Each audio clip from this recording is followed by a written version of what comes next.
There's no magic. It's pain, man, every day.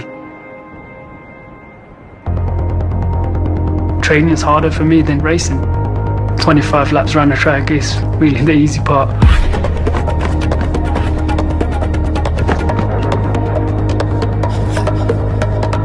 +100 miles week after week.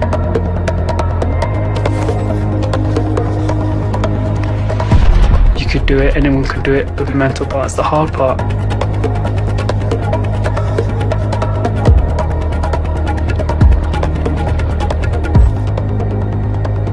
You can always give it more than what you think you have.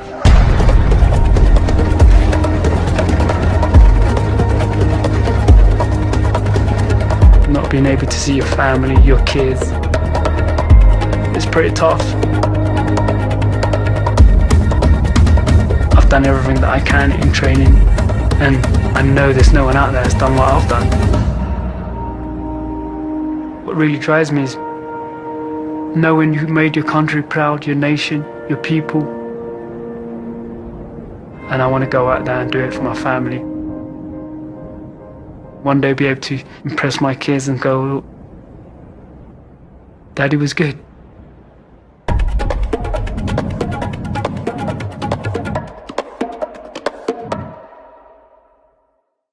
So get in your race, compete, do the best you can. You're gonna get points for the team, regardless. All right.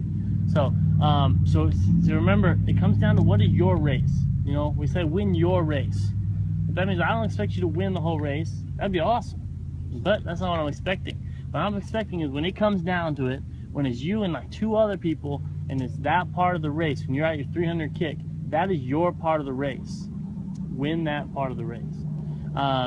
When you're in the middle of the race and you have to decide, do I go with this group that's taken off, or do I ease up and sit in no man's land?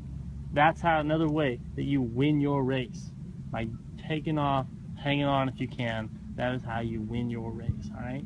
So be competitive, be excited. It's just something you train for every day, sort of week in, week out, and then you just test yourself. You know, when you didn't do as well as you should have done in the race, that's always hard, and you know, you beat yourself up for it.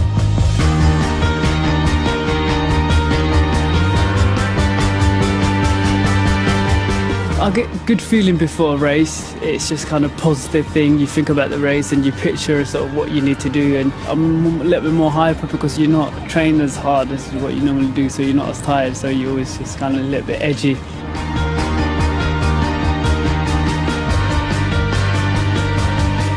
I stay focused before a big competition. Is think about your positions, think about what you have to do, think about sort of the leading up, sort of where do you finish last year, do you want to do better?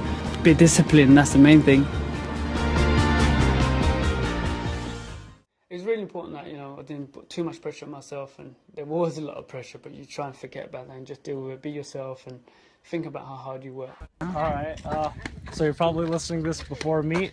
I'm not sure if I'm going to be there or not. If I'm still on this tape by the time you're in cross country, I'll probably be with the tuba, like marching around. But good luck out there. Cameron Cundy, his advice is garbage, so you should throw that out. You're going to do great. Coach Jackson thinks so too.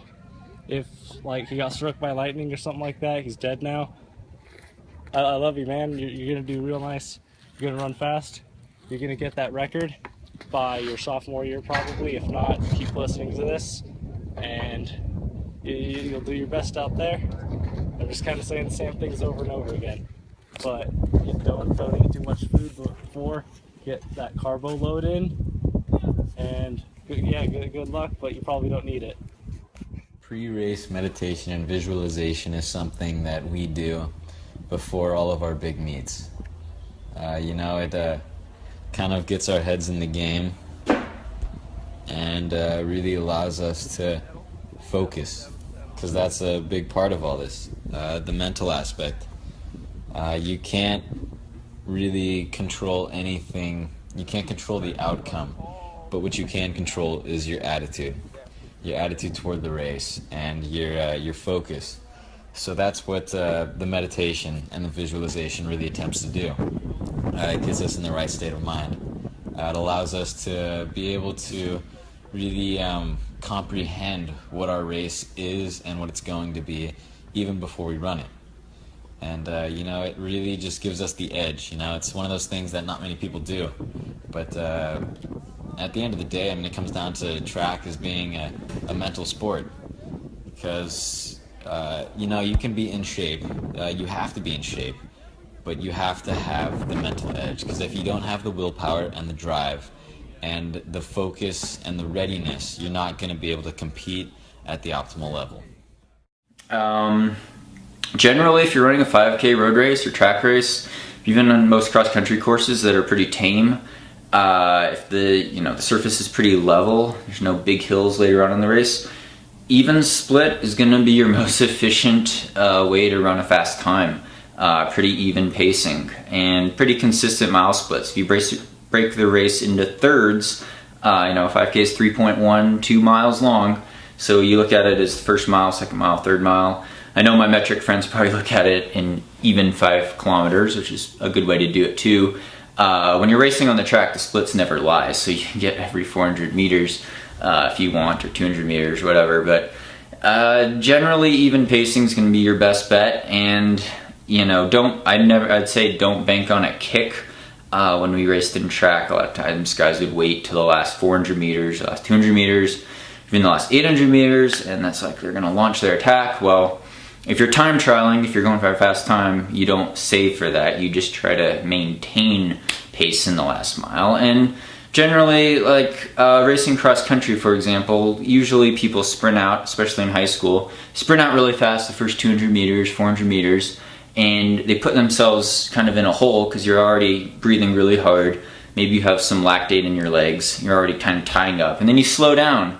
And that first mile splits fast because you went out the first 400 meters pretty fast. But then the second mile legs, the second mile slows down, and that's when I'd make my move. I'd press hard the second mile, right in the middle of the race when people are kind of tired, but you still have a long way to go. Really focus on running that second mile hard, and then just try to hold on the third mile. Now, depending on your strengths and weaknesses, maybe that's not the best strategy for you, but again, I think most people leg that second mile, force the issue in the second mile, focus to maintain pace, and let your heart carry you through that last kilometer or the last 2K. And don't bank on a kick. A lot of times, if it's a really close finish, it'll be determined by a kick. Don't get me wrong, but if you're going for big time improvement, that second mile is usually the one that legs. And then being really tough in the last mile, of course, or the last part of the race, is going to be really important. But yeah, generally it's going to keep your lactate levels the most even. Well, they're not going to be even. It's going to be going up. Your muscles, the fatigue, everything's increasing kind of exponentially, even holding an even pace. And mentally, the mental strength, the mental tolerance for pain, it's going to require a harder and harder effort usually as you go along in the race, even though you're running even splits. But if you go out way too fast in the first minute, and put yourself in a hole, you could be slowing down the rest of the race, and your splits could go 6 minutes the first mile, and then 6:30 the second mile, and then 7 minutes the third mile, and you're running, I don't know what that is for a 5K, but over 18 minutes, over 19 minutes, when you could have gone out in 6:20 and held 6:20 all the way through. Something like that, for example, would be a better pace strategy. So you could analyze that, and it takes a while to learn.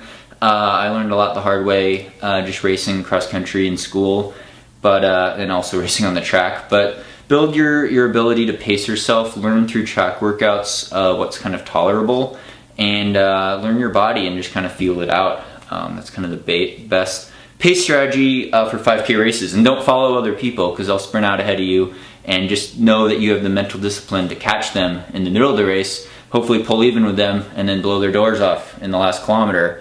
If you could just close hard and maintain.